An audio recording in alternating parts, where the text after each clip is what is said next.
கள்ளக்குறிச்சியில் உள்ள பழமை வாய்ந்த ஸ்ரீ அகம்காளி ஸ்ரீ அங்காள பரமேஸ்வரி அம்மன் திருக்கோவில் அஷ்டபந்தன மகா கும்பாபிஷேகம் வெகு விமர்சையாக நடைபெற்றது. மேலதாளங்கள் முழங்க புனித நீர் கொண்டு செல்லப்பட்டு கோபுரங்கள் மீது ஊற்றப்பட்டு மகா கும்பாபிஷேக விழா நடைபெற்றது.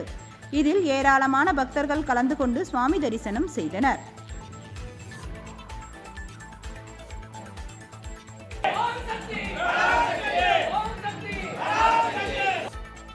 செங்கல்பட்டு மாவட்டம் சூனாமேடு கிராமத்தில் ஸ்ரீ கெங்கச்சியம்மன் ஆலய அஷ்டபந்தன கும்பாபிஷேக விழா வெகு விமர்சையாக நடைபெற்றது.